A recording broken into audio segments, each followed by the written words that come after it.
We're speaking today with Don Black, who in July of 2011 agreed to join the board of directors of Ventripoint Diagnostics.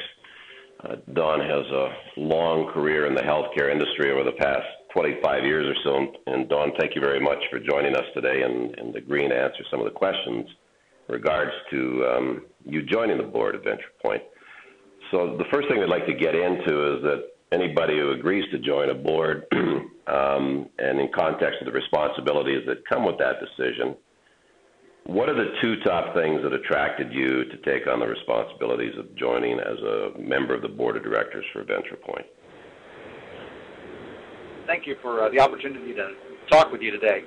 I think the first was a review of the technology and its applicability into pediatrics. I've spent the last 25 years working with the leading children's hospitals in the United States and Canada, and this is a technology that should be available to the clinicians and to the patients throughout the marketplace.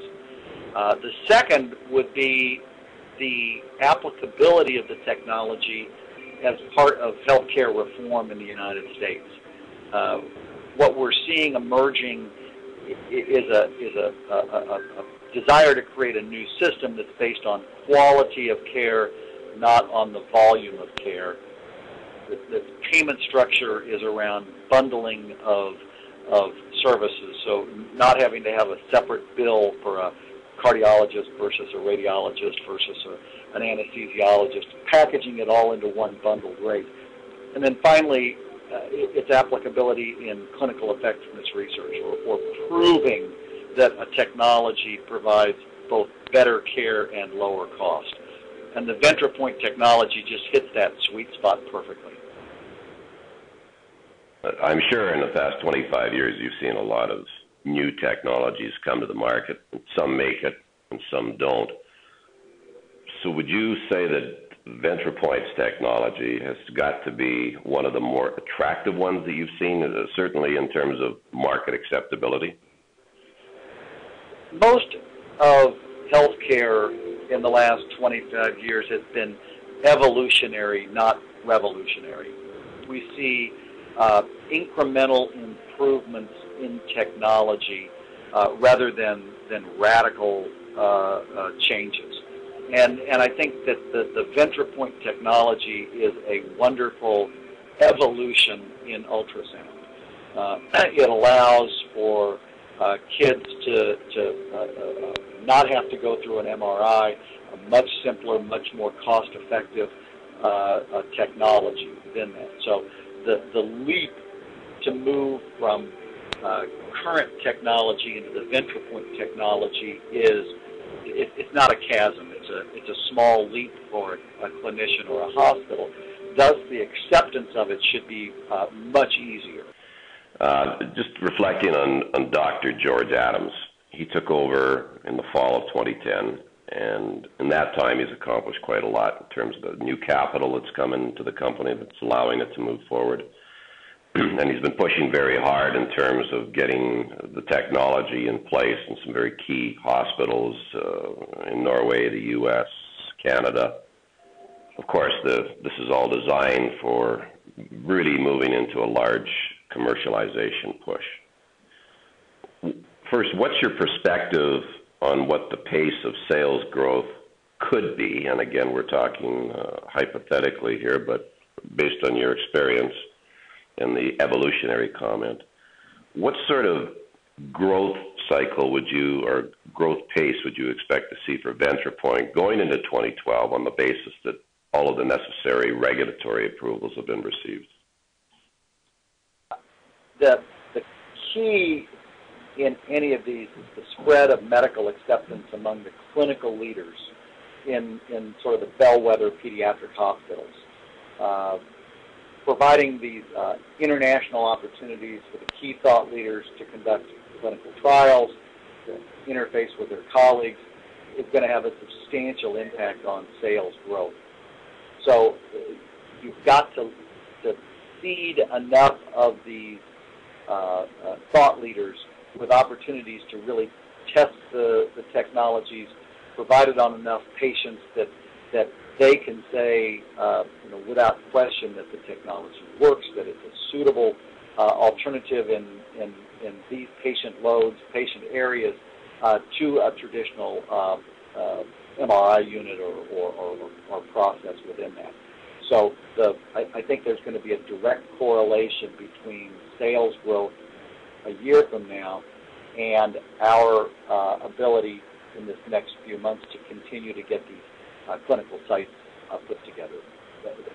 Again, just again and again in medical technology, that's the most proven way of generating sales. Obviously the United States is a key market for the company going forward, and again, that'll be subject to receiving the FDA approvals.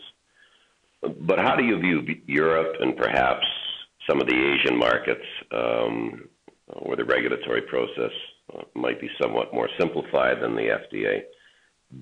Especially the Asian market, and you're looking at the cost of Ventripoint's technology versus an MRI. Do you see a possibility that this could catch on in the Asian market, for instance? Again, these clinicians are scientists first.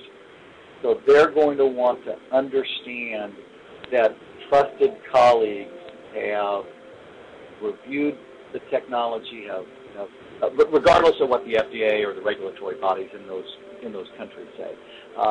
They're going to want to have an understanding that people that they respect, whose judgments they respect, whose clinical prowess they are unquestionable, have done the research and have shown that, again, regardless of a Ventripoint or any other medical technologies into that. So that process of creating those linkages, those networking opportunities are going to be paramount, whether it's China, Norway, or Europe. There is nothing that we've seen so far that wouldn't make us think that that's going to happen. So obviously any technology has to have its champions, and Ventripoint is no different, to where you've got industry leaders, we'll call them, medical professionals, of which many eyes are on, and when those people say, I like something, it brings many others in. So am I correct in presuming that you have to build up some pressure behind the dam before the water really starts to flow here? Yes, and it's got two sort of eyes on it. It's going to have the clinician's eyes as to whether the specific technology works as well, better than existing technologies. And you're going to have the finance eye on it to decide what's the impact of that technology on either the current way of getting paid or the future way of getting paid. So if we're in a country that has, like in Canada or some of the European, where you're going to receive money for taking care of a population, versus the United States where you're getting paid to do a procedure.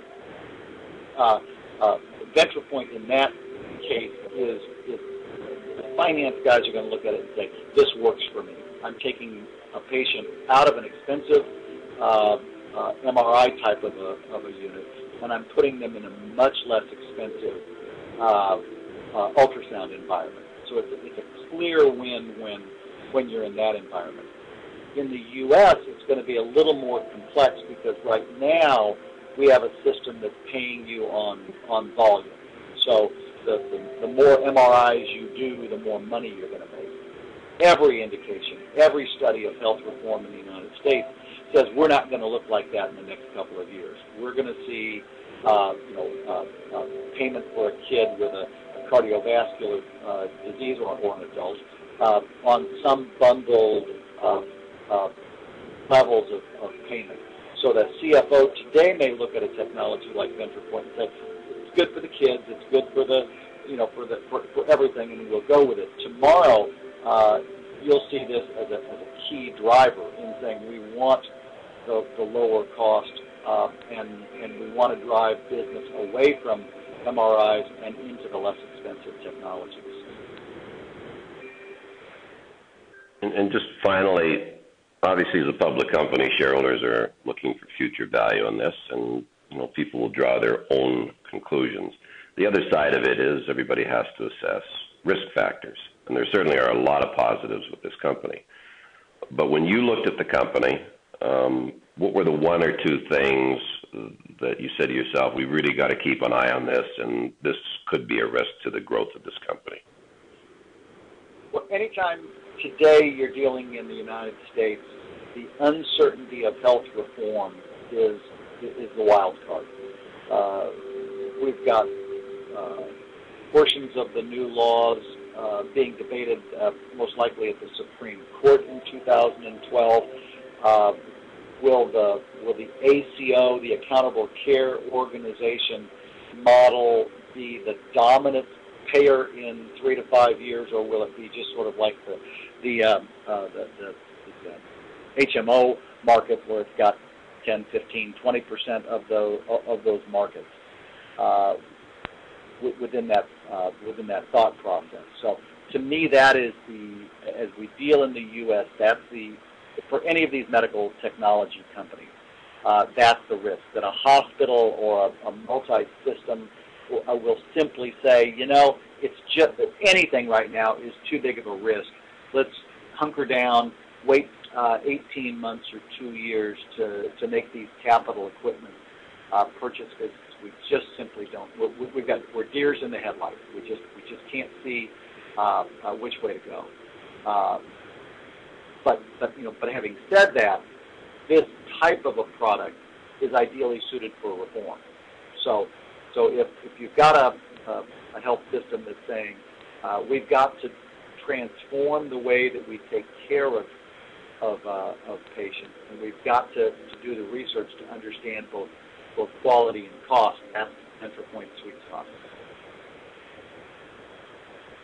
Don, thank you very much for your thoughts today, and we look forward to speaking with you in the future.